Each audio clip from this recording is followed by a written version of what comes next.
Então, bom dia a todos. Eu ouvi dizer que a última palestra sempre é melhor. Falaram ali. Mas a última palestra também não é minha, então, né, vai ser de uma das startups.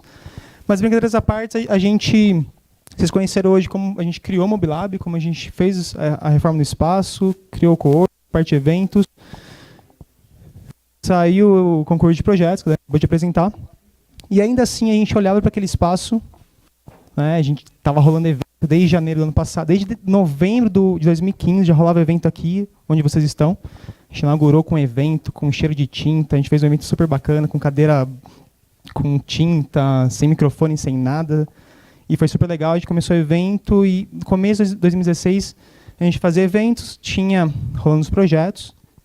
Ainda assim a gente olhava para aquele espaço, né, lá no fundo, que é o espaço de coworking, e falava, eu preciso botar a apresentação, ainda falta algo para o Mobilab, certo? Estão com fome, cansados? Ninguém respondeu, então eu sinto que não.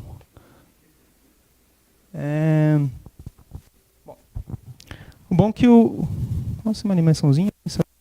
O bom que o Ciro e a Dani já adiantaram algumas coisas sobre o programa de residência. Claro, falar do Mobilab, não falar de tudo que acontece aqui dentro é difícil. Mas o bom que eu posso focar um pouco mais para os gestores e detalhes. Eu queria quebrar um pouco o protocolo e deixar disponível para vocês fazerem perguntas enquanto eu falo também. Quando começar a falar detalhes, vocês podem fazer perguntas, levantar a mão, para ter um pouco mais dinâmico, para ser mais rápido, tudo bem?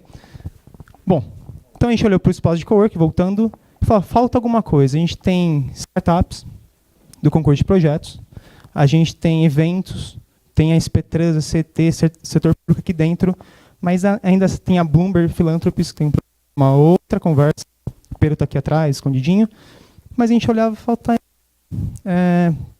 alguma coisa. Também não tem dinheiro mais, né? Tem esse problema de todo mundo aqui, na gestão pública, ter esse mesmo problema. E esse é o projeto que a gente não coloca recurso público. Então, todo mundo já se anima um pouquinho, né? E é uma solução que teve vários bons resultados. Eu não vou conseguir contar todos os resultados de cada startup, mas a gente vai apresentar duas aqui, vou falar de mais algumas, para vocês entenderem o quanto que colocar startup dentro de um espaço de coworking é importante para o setor público, para o Mobilab e traz resultados baratos. Então é isso, trazer alternativos desafios, enriquecer o conhecimento do coworking, ter maior troca, e o Silvio já falou, enfim. Bom, programa de residência. Então a gente lançou a primeira edição do programa em julho de 2016, ano passado, é muito recente isso. E a gente criou, com a experiência que a gente adquiriu da Setup Farm, de outros programas de aceleração, de incubação, enfim, da nossa cabeça, por teste, por brainstorm, naquela sala de reunião, discutindo o que pode ser bom, o que pode ser ruim. Foi, de fato, a primeira edição foi um piloto, né? A gente até criou um logo aqui, né, de residência. A gente agora fica brincando com o nosso logo. Tira isso aqui, bota casinha, bota sala de reunião, bota Wi-Fi. Então a gente criou um logo. Isso não é mais importante, é só um detalhe ali, que eu gosto muito dele. E a gente abriu qual que foi o instrumento jurídico. A gente fez um edital de chamamento público. Acho que todo mundo que conhece o instrumento jurídico, né? Que é rápido. A gente conseguiu agilidade nesse. A gente queria lançar em julho, a gente estava terminando o formato, em um mês, 30 dias, a gente conseguiu lançar o edital e começar o programa. É o ideal? Não é o ideal. O ideal é ter mais tempo de inscrições, né? Mais tempo para fazer as duas etapas de classificação, que eu vou contar. Mas a gente consegue, só para vocês entenderem, quanto é rápido e porque também não envolve dinheiro público, né? Não envolve recurso público. O que a gente buscou nesse programa de residência? Startups com soluções de software ou hardware, com protótipo finalizado ou em validação. Ah, Rafael, aparecia muito aqui, eu tenho uma ideia. Eu falo, legal, deixa eu ver sua ideia, porque estou aqui, mas não resolve. No programa de residência, a ideia não entrava. O que entrava já tenho um aplicativo, já estou em validação do produto, eu já tenho algo rodando. Então, é essa fase que eles ainda não estão no mercado, rodando e conseguindo monetizar isso, e também não é ideia. Então, é aquele meio do caminho. Eu preciso de um espaço de coworking, eu preciso de dados, eu preciso de um apoio técnico para deslanchar o meu produto. É essa startup que a gente estava buscando. E aí a gente fez, estou criando detalhes do como foi o processo de seleção. 2 etapas. Então eles faziam inscrição, a gente fez uma série de perguntas da equipe, do projeto, pedindo site, enfim, uma série de questões. A gente primeiro analisou essa proposta, o projeto de cada startup. Então a gente recebeu, acho que o primeiro programa foram 22 propostas, a gente tirou das 22, 12. Então teve um primeiro corte. A segunda etapa, a gente chamou eles aqui para apresentar. Então eles fizeram um pitch de 5 minutos, igual o Luiz e o Diro vão fazer aqui hoje. Um pitch de 5 minutos, mais 5 minutos para a resposta da banca. A gente criou uma comissão julgadora com 5 representantes, que dava nota e avaliava, e dos 12 a gente tirava 10 startups. Era isso. Na segunda etapa, classificavam 10, era a etapa final. Pode ser 5, pode ser 15, pode ser 20, enfim. Cada cidade vai determinar quantos querem. Somente startups com projetos ligados também à mobilidade urbana. Como a Dani já colocou, a gente entende que tem uma parte... A gente vai resolver o problema de gestão pelo concurso de projetos, mas a gente sabe que tem um buraco aí, tem demandas da sociedade que vai resolver as startups. A gente não vai colocar dinheiro para criar um aplicativo igual a Movit, igual o Coletivo e outros aplicativos, ou o Waze. A gente não vai colocar dinheiro público para isso. A gente vai fomentar startups a desenvolver esses aplicativos, certo? Bom, critério de julgamento, a gente buscou ineditismo, grau de inovação, viabilidade técnica e econômica, interesse nosso. Pô, isso aqui é legal, porque isso está de acordo com a política de mobilidade urbana municipal. Então, esse aqui é legal. Esse não está de acordo. Esse privilegia algo que a gente não tem interesse, então está fora. Equipe e dedicação. Isso é muito importante. As startups hoje, o cara, o Luiz e o Luciano tá ali, pode falar muito melhor que eu, precisa de uma dedicação quase que exclusiva para o negócio dar certo, para vingar. Ainda que a primeira edição do programa a gente fez em 3 meses apenas. E eles chiaram no final. Peraí, 3 meses é muito pouco, Rafael, tem que fazer mais tempo. Então a segunda edição, que começou no final de outubro, tem 6 meses, tá até hoje, acaba em abril. Então 6 meses a gente identificou que é o ideal para essas startups, porque estão nesse grau de desenvolvimento. E tem que ter dedicação praticamente exclusiva. Isso é um problema que eu já vou comentar. O que a gente ofertava? A gente oferta nesse programa de residência uma infraestrutura de coworking. Aqui ninguém citou, mas a gente abre segunda-feira de manhã e fecha sexta-feira para sábado de madrugada, meia-noite, sei lá. É isso. Isso aqui é 24 horas aberto, certo? Então eles podem ficar aqui. Tem uns que dormem aqui, não tomam banho. Eu acho meio estranho, mas tudo bem. Está disponível. A gente disponibiliza acesso a dados de mobilidade. A gente conseguiu abrir 2 bancos de dados de mobilidade urbana com as startups. Então, um foi para o Luciano, que está aqui, vaga de estacionamento, e outro foi a rede cicloviária da cidade de São Paulo. A gente conseguiu pressionar o poder público a abrir mais dados. Ou, se precisar de dados também que não estão abertos, a gente consegue fazer um termo de credenciamento, termo de confidencialidade, fugiu a palavra, obrigado, Pedro, para eles poderem usar aqui dentro, enfim. Apoio de técnicos é muito importante. Então, eles têm acesso direto a técnicos da CT, técnicos da SP-Trans. Meus amigos irmãos estão entendendo? Estou falando muito rápido. Meus amigos argentinos, uruguaios também? Muito rápido, não? Bem, graças. Meu espanhol também não está bem, então... Então, eles estando aqui dentro, ter técnico da CT, técnico da SP-Trans, gestores públicos que entendem do assunto há 20, 30, 10 anos trabalhando com isso é muito importante, é muito valioso. Né? A gente conseguiu para o Luiz, que vai apresentar, a reunião até com o secretário, o prefeito, sei lá quem. Então, o acesso é muito mais fácil à gestão pública, ao conhecimento dos servidores, isso é muito importante. E eles estão aqui circulando, né? Você viu, apareceu o Ângelo aqui agora há pouco, estão circulando, eles pegam, vem cá, uma pergunta e vai. Participação de eventos como este, né? E reconhecimento. O Luciano, que está aqui, saiu na Rede Globo, na Rede Record, não sei onde. Então, e participar de um programa da Prefeitura de São Paulo, isso é também muito valioso, né? Dá muita visibilidade para as startups que eles precisam disso. Eu vou contar um caso já, sem me alongar muito, do Luciano, que entrou aqui com a ideia, que é a Parknet, entrou com uma ideia, e manteve, está trabalhando nisso, de ajudar os usuários de automóvel, transporte individual, a encontrar vagas públicas ou privadas, e ver a probabilidade de encontrar uma vaga pública para estacionar na rua. Ou estacionamento, enfim, é mais complexo um pouco, ele vai mudando também. Bom, esse foi o projeto. E a CT, um pouquinho antes, isso em agosto, tinha a base de dados de todas as vagas de pessoas com deficiência e idosos prontas, já referenciada. E com uma demanda na porta de falar, a gente precisa criar alguma coisa para isso, porque as pessoas com deficiência, os movimentos sociais, enfim, clamam por algo, colocar no site da CT ou fazer alguma coisa, um aplicativo, para que as pessoas consigam encontrar as vagas de onde estão as vagas na cidade. Porque uma pessoa com cadeirante, por exemplo, é difícil sair de casa e parar em qualquer rua que não vai ter a rampa de acesso, enfim, precisa saber se tem a vaga disponível naquele endereço. O Luciano estava ali, atento no coworking, ouviu, opa, eu posso resolver isso. E aí, estou resumindo muita história. Em uma parceria, em 1 mês e meio, saiu o aplicativo, o primeiro do Brasil, inclusive, específico para pessoas com deficiência e idosos encontrar vaga de estacionamento. Então, é natural essa troca de conhecimento. E sai resultado igual do Luciano. Tem outros resultados também, que poderia citar, mas não tem. Lembra que a Dani colocou demandas internas e externas? A demandas internas é o concurso de projetos, a demanda parte da gente. A gente precisa criar um software, um dashboard, a gente precisa criar um instrumento para a gestão da mobilidade urbana. Neste caso, sim. Neste caso, tem prêmio. Obrigado, Julia. Nesse caso, tem prêmio. É de R$ 135 mil a R$ 835 mil. Concurso de projetos, tá? Isso é outra coisa. Neste caso, programa de residência, não há recurso público envolvido.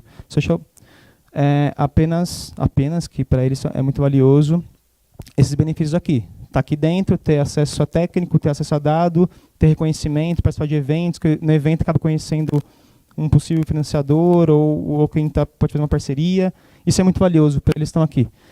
Esse modelo aqui, a gente vai... as startups têm um projeto pronto, tem um aplicativo, tem um hardware. A gente vai e fala assim, putz, isso aqui tem interesse da gente fomentar, não financiar. Fomentar. Então a gente vai colocar para dentro do programa. Fomentando. Fomentando como? Dessa forma.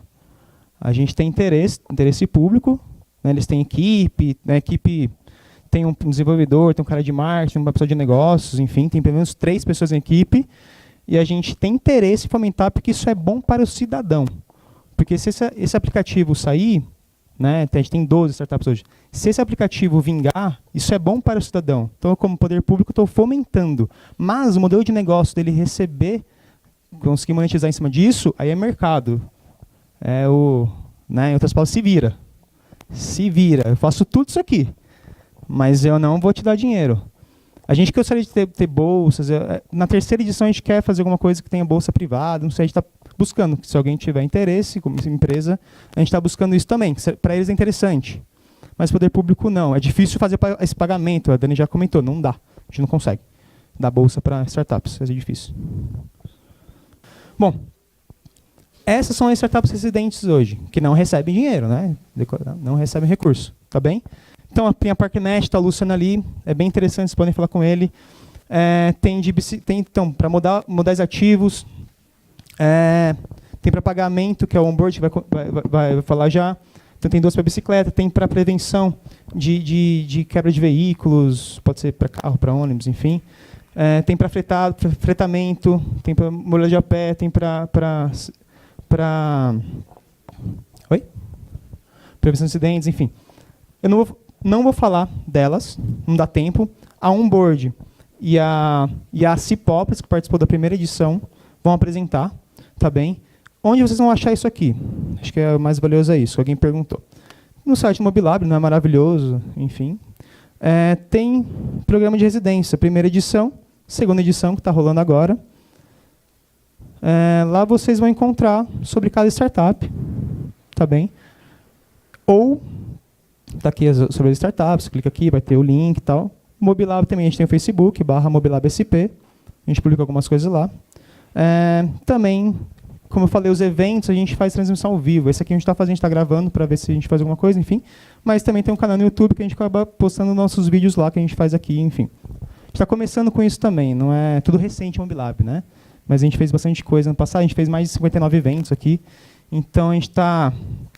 Você vê que a equipe é imensa, né? Sou eu, a Dani. Aí eu queria apresentar também, eu quero a Branca lá no fundo. Acho que é importante a gente apresentar, porque eu estou aqui falando também o nome dela, porque a residência não fiz sozinho, enfim. Tem a Branca. E tem nosso estagiário Vitor, que está ali, é tímido, ele não vai olhar muito bem. Olhou? Maravilha. Então a equipe é isso, e aí quem cuida da rede social? A gente. Quem troca a lâmpada? Quase a gente. Então a gente meio que faz tudo aqui. Então a gente tem um site, tem um Facebook, a gente alimenta com as informações. Lá vocês vão encontrar. Importante sua pergunta, eu me excedei muito, mas é importante. Aqui no Residência, tem do programa de residência, e sobre o concurso, vocês vão colocar /projetos. Tá bom?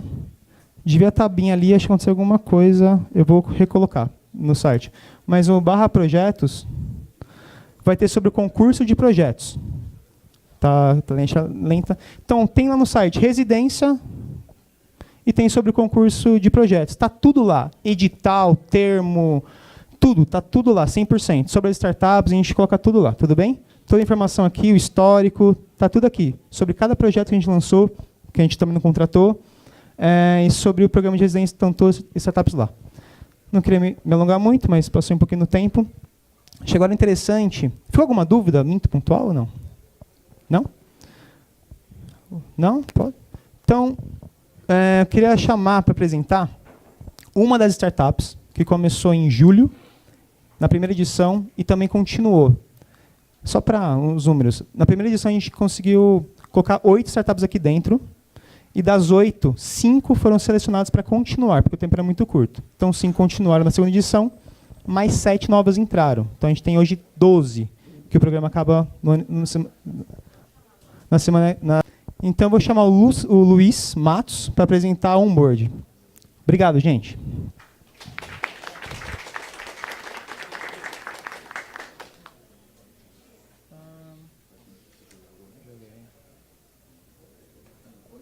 É pitch hoje, hein, Luiz? Não tem, porque eu sempre esqueço de pegar. 5 minutos.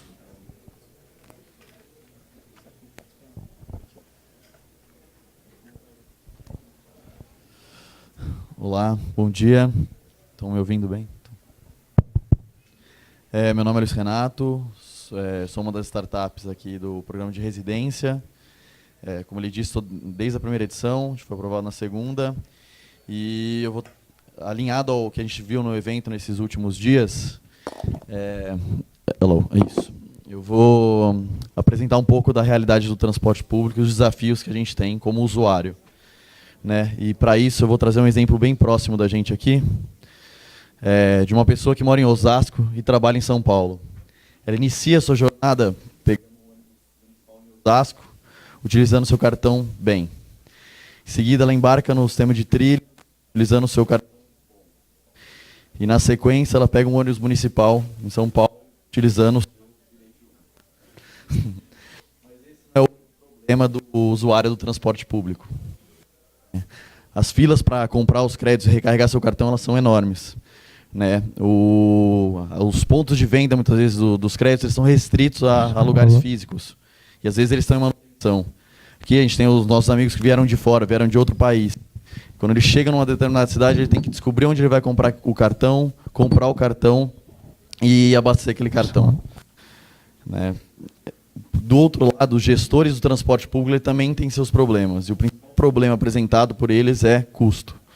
Né? A gente foi investigar as causas desses custos. A gente chegou que hoje o gestor do transporte público é o principal, o único emissor dos créditos. Por isso, todo o custo e o risco da fraude é responsabilidade dele. A rede própria de comercialização desses créditos é caríssima, chega a ser 16% a 17% do valor da passagem. E os custos com operação de cadastramento, ativação, distribuição dos cartões também é elevado. E o próprio valor do plástico do cartão é alto. Isso aqui é um pronunciamento de fevereiro desse ano, que a SPTrans, para combater a fraude, vai trocar 15 milhões de cartões do bilhete único. Então, isso tem um custo para o sistema. Certo. Mas como é que a gente resolve esses problemas? Né? O que precisa mudar nesse cenário? Tempo de um meio de pagamento capaz de tornar simples e inteligente a experiência do transporte público mundial. Como funciona? Simples. Nós substituímos o cartão de ônibus pelo smartphone. Nós unificamos os cadastros desses usuários numa plataforma, permitindo integração multimodal e de sistemas. Com a recarga feita online, e o pagamento feito via aplicativo. Bom, as tecnologias que a gente utiliza, né, para realizar essa solução estão cada vez mais consolidadas no mercado. Smartphones com NFC. E quando a gente fala em NFC, ele é 100% compatível a todos os smartphones com NFC no mercado hoje, diferente dos aplicativos de recarga. Estão restritos a 6 aparelhos.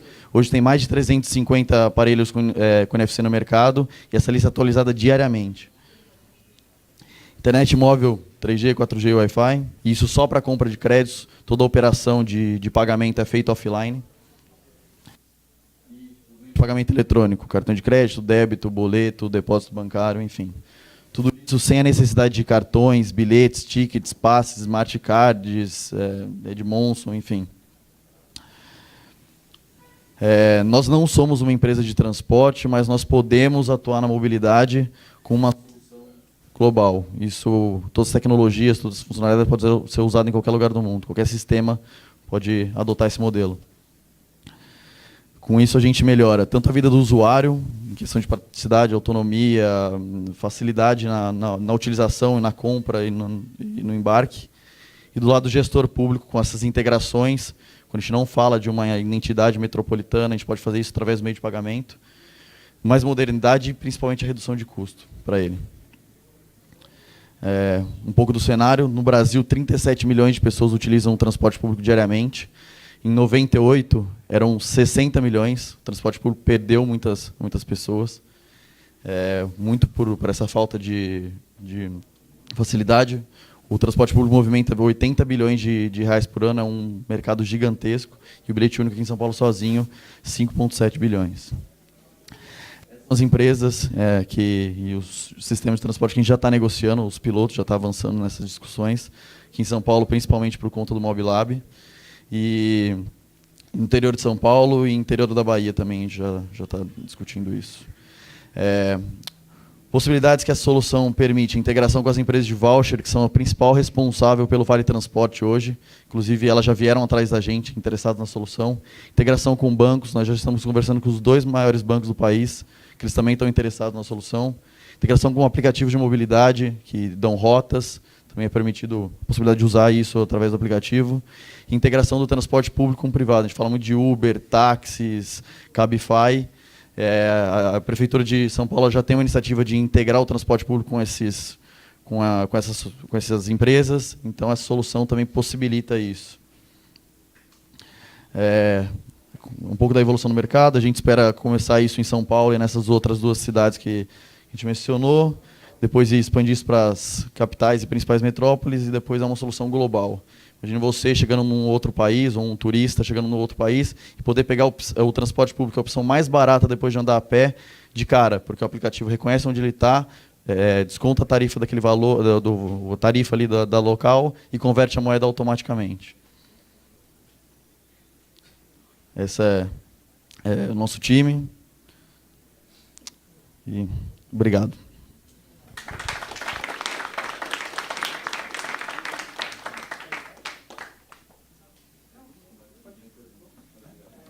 Vamos lá. Obrigado, Luiz, parabéns. Agora a gente vai apresentar. A última apresentação é melhor, a gente brincou, né? Mas não, todas são maravilhosas. O Júlio vai apresentar a Cipópolis. Enquanto ele coloca lá, eles começaram também no Mobilab em 2013, em outubro de 2013, na primeira hackathon, participaram da segunda hackathon da CT. E aí é um caso de sucesso. Né? Eles estão no Mobilab hoje para um outro projeto, não mais pelo residência, mas participaram da primeira residência. E a gente fica muito contente com eles aqui, que contribuem muito. Eles têm soluções tanto para o cidadão também quanto para a gestão pública. Então é um caso bem legal. Eu preciso enrolar mais. Quando você coloca? Não, já foi. Valeu, Julian. Alô, alô. Bom dia, pessoal. Eu sou o Julian. Acho que já conheço alguns de vocês. Talvez a apresentação, parte dela, vocês já tenham visto na MTU ontem, na UITP ontem no congresso. O Ivo, meu sócio, ele falou sobre a bicicleta. Vou contar um pouco mais aqui da nossa historinha, como que a gente veio parar no Mobilab, e alguns casos aí de contato que a gente teve nos últimos 2, 3 anos que a gente está focado em mobilidade urbana.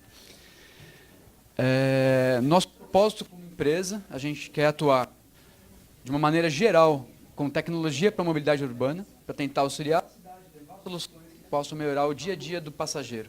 A gente nasceu com o viés de de colaboração, a gente entende que o passageiro tem que se apropriar da cidade. Alô? Tá ruim? É só aproximar, né?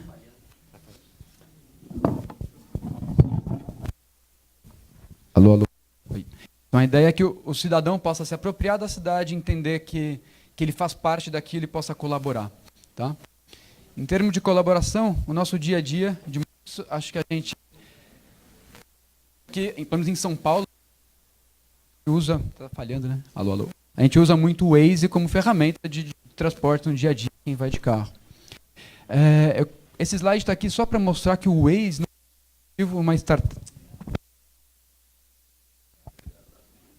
Bateria, né? Alô, alô. O Waze não é um aplicativo, uma startup que nasceu de um dia para o outro. Desde 2006, esse é um grupo de Israel que tinha um projeto de criar mapas digitais para cidades. Tá? Então, inicialmente, ele não era para ser um GPS colaborativo, mas sim uma maneira colaborativa dos cidadãos construírem um mapa cartográfico compartilhado, público, aberto. Nasceu lá no leste europeu, então muitas cidades não tinham isso e o Waze conseguiu construir. Com o tempo, com a quantidade de usuários aumentando, eles foram incorporando as funcionalidades de GPS e sendo usado no dia a dia para melhorar o nosso trânsito. Ele dá a melhor rota, tentando... Os usuários estão colaborando com sua movimentação com o trânsito da cidade. O que é interessante? Que para que o Waze crescesse do jeito que ele está hoje, ele dependeu muito, muito da rede de colaboradores. São voluntários que criaram uma comunidade que editam mapas, que alertam das diferenças, uma alteração de velocidade de uma via. Existe um sistema no desktop que pessoas credenciadas, qualquer um de nós pode ser um colaborador, eles atualizam isso. Então, eles têm conferências anuais, eles têm níveis de hierarquia de quem pode editar o quê. Tem usuário em São Paulo que pode editar qualquer rua. Tá? Mas usuários de menos poder, eles têm que pedir autorização para outro. Então, existe um negócio por trás muito grande do Waze, que eles construir com o tempo, desde o início. A tradução dos aplicativos, por exemplo, não foi feita por funcionários do Waze, foi feita por colaboradores no mundo. Tá? Então, o que isso mostra para a gente? Que mesmo a iniciativa privada está se beneficiando hoje desse poder da massa, de conseguir fazer com que pessoas colaborem com alguma coisa, tá? em melhorar o sistema. No transporte público, o que nós vemos por aí? Que a população quer colaborar. Tá? A cidade de São Paulo tem 18 mil pontos de ônibus. Queria manter atualizado a lista dos ônibus que passam em cada linha, em cada ponto é muito complicado. Então, aquele espaço em branco, que a gente não sabe muito bem o que serve, a população se apropriou daquilo e colocou atualizações dos itinerários das linhas que passam ali. Isso aqui é foto nossa, andando aí na Vila Mariana, por aqui. Existe um projeto do Sul muito interessante, que eles fizeram adesivos para as pessoas colarem no ponto de ônibus, para que a população anote que linha que passa ali e mantenha aquilo atualizado. Então, aquele primeiro, quem descobriu que aquela linha não passa mais, já arrisca ali. Tá? Esse projeto ficou grande. Eu não sei como é que está hoje em dia. Isso aí foi um ano e meio atrás, um ano. Então, a nossa história é tentar levar tecnologia para isso. Como que a gente pode melhorar essa colaboração? Como fazer com que usuários, essa informação toda, essa vontade de que o transporte seja melhor, a gente consiga agregar. A gente nasceu com esse propósito. Tá? As hackatonas da CT e da SP Trans, que foram aqui no Mobilab, essa foto acho que não dá para reconhecer, é aquele cantinho ali, enquanto não tinha estrutura ainda, antes da reforma. A gente participou desde o início, a hackathon foi aqui até as primeiras, nesse galpão não, nesse mezanino, e foi importantíssimo para nós ter acesso a esses dados que foram abertos pela cidade. Tá? Nessa ocasião que a API do Olho Vivo foi aberta para todos, então a gente tinha posicionamento do GPS dos ônibus em tempo real, dos 15 mil ônibus da cidade de São Paulo, acesso aos gestores, conseguir marcar reuniões, saber como funciona a gestão pública aqui dentro. Então, nosso primeiro produto foi um aplicativo para o usuário final. Tá? A gente queria dar para o passageiro de forma muito simples, um aplicativo fácil de usar, que o passageiro que está no ponto de ônibus saiba que o ônibus dele vai chegar a tal hora. Tá? Sem que ele tenha que digitar nada. Então, aquele aplicativo está no seu bolso, você abre, em 5 segundos você olha o painel. É para suprir a falta daquele painel de alto custo que teria que estar no ponto de ônibus, que nós temos só alguns aqui na cidade. e incitar a colaboração. O nosso objetivo é que os usuários conseguissem dar informações que nós não tínhamos. Por exemplo, hoje ele valida para a gente se um ônibus passou ou não no ponto de ônibus. A gente está fazendo um projeto agora para tentar avaliar motoristas. Então, a gente construiu o aplicativo de tal forma que fica fácil para nós prototipar novas iterações, novas funcionalidades no aplicativo. Uma outra que a gente fez um projeto, começou o ano passado, no final do ano, é o esperômetro. A gente automaticamente mede o tempo que o usuário espera no ponto de ônibus. Então, quando ele chega no ponto, tem um raio, nós sabemos onde os pontos estão, a gente começa a medir o tempo. Quando ele começa a andar com o perfil de movimentação de carro, ônibus, a gente avisa ele, você esperou 10 minutos, 5 minutos hoje? E o que a gente está percebendo é que as pessoas esperam muito menos do que a gente imaginava até. Tá? A gente está tentando medir isso para levar evidências de quais regiões da cidade as pessoas esperam tanto tempo, quanto tempo. Porém, a monetização, o modelo de negócios de um aplicativo hoje em dia é muito complicado. Né? Os diversos players nossos internacionais que estão aqui no Brasil hoje, eles sobrevivem em base de investimento externo. Então, grandes empresas de investimento colocaram milhões nesses aplicativos para eles tentarem construir uma base grande. A gente, por outro lado, pela proximidade aqui com a gestão da cidade, a gente começou a perceber que a ITS, assim, a tecnologia dessas grandes empresas, que são a gestora de transporte da cidade, não é como a gente imaginava. Por exemplo, para o nosso aplicativo funcionar, eu preciso pegar o GPS dos ônibus, a gente faz isso a cada minuto, eu estimo a velocidade de chegada em cada ponto de ônibus, o tempo de chegada em cada ponto, calculando a velocidade nas ruas. Então, eu calculo a velocidade das ruas, entre cada par de pontos, para dar para o usuário que horas que o ônibus vai chegar lá para ele. E a gente imaginava que isso era informação que a CT, que a SPTrans, todo mundo tinha um sistema bem bonito que mostrasse isso. Mas não. Então, a realidade que a gente viu é que eles têm muitos dados, muita coisa gerada, tem muita informação bacana aqui, que não é aproveitada em sua totalidade. Né? São alguns projetos patuais que usam para algum relatório, para alguma coisa, mas muita informação se perde. Então, com base nisso, a gente fez um outro produto agora para o gestor, que é para estimar a velocidade das ruas em que passam ônibus na cidade. Então, toda rua que eu tenho um ônibus passando, eu sei a velocidade dela. Isso em tempo real, e eu tenho já um histórico de quase 3 anos aí dessa informação.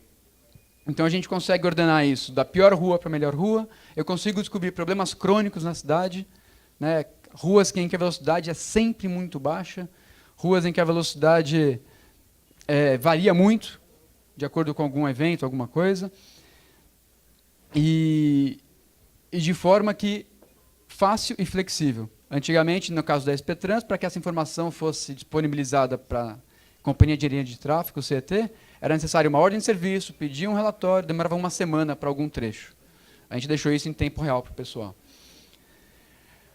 Hoje em dia, a gente já integrou com a Companhia de Engenharia de Tráfego, a CET aqui da cidade, para colocar os eventos que eles tinham de forma digital no nosso sistema. Então, aqui a gente pode ver alguns eventos, farol quebrado, árvore caída, trânsito integrado. Então, esse é um sistema fechado para uso da Prefeitura, da Secretaria de Transportes, que a gente já teve a capacidade de integrar com alguns sistemas legados.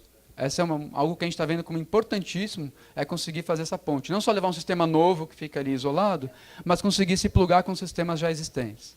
Então, esse tem projeto com a CT de colocar onde estão os agentes de transporte, para saber se já tem algum agente resolvendo algum problema. Então, a gente tem esforço nisso.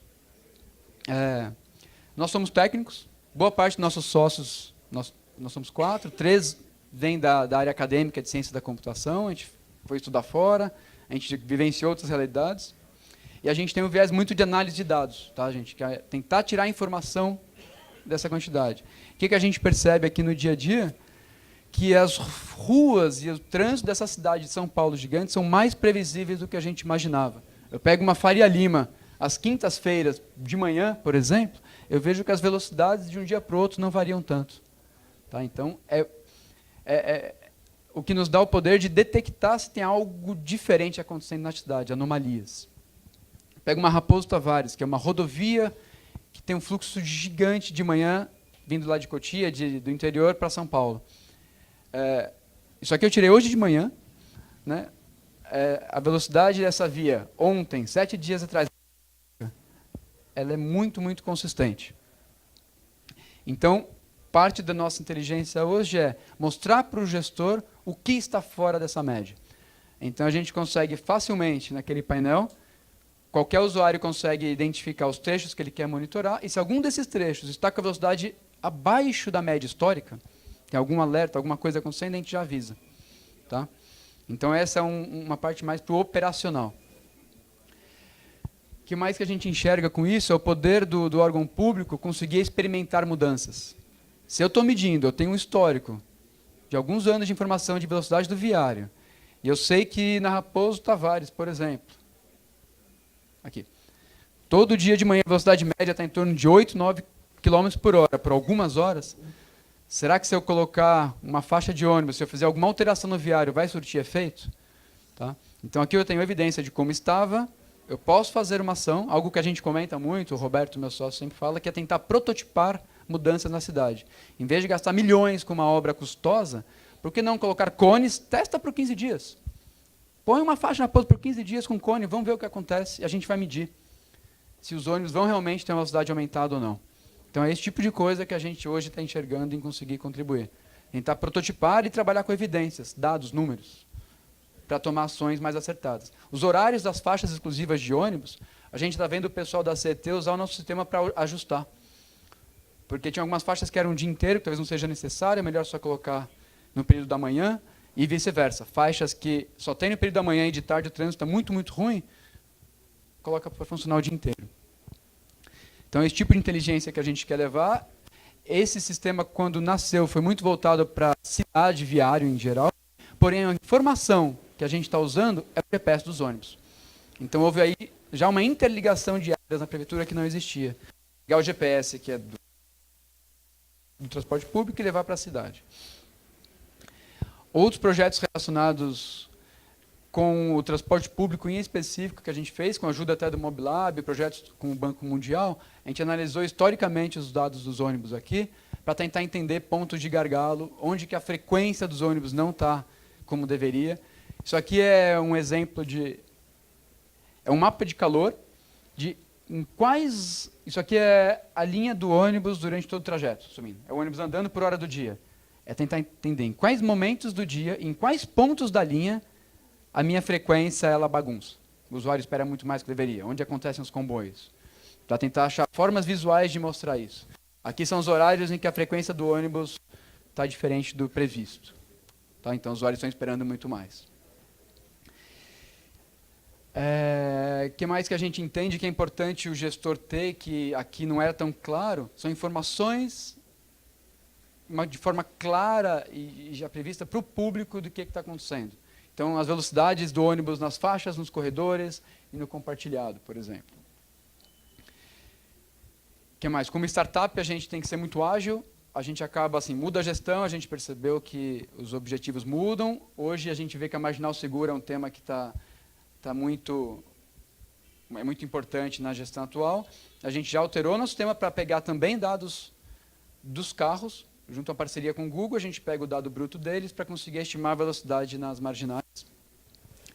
E integramos com a API da CET, nesse caso também, para mostrar os números de acidentes que estão acontecendo por dia nas marginais, em quais as localizações. Isso aqui, por acaso, foi hoje. Hoje a gente já teve 2 acidentes ali e um carro. Acidentes com vítima, sem vítima, a gente categoriza tudo isso. Aqui é a velocidade, por exemplo, da Marginal Pinheiros. Tá?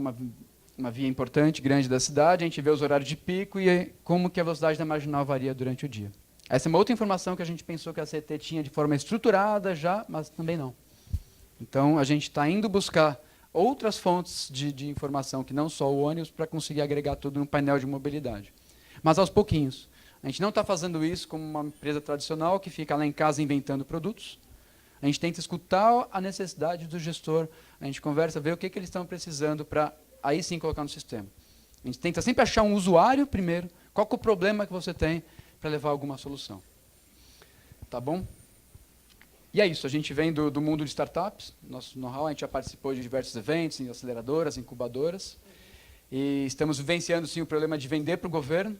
A gente não tem uma equipe comercial gigante que faz lobby, não é nada disso. A gente tenta vender pela qualidade técnica. E as maneiras que o Mobilab tem encontrado têm ajudado a gente. A gente está no caso do programa de residentes. A gente não tem nenhum daqueles projetos contratados internos. A gente até submeteu, a gente está guardando alguma divulgação. Mas é isso. Obrigado. Dúvidas?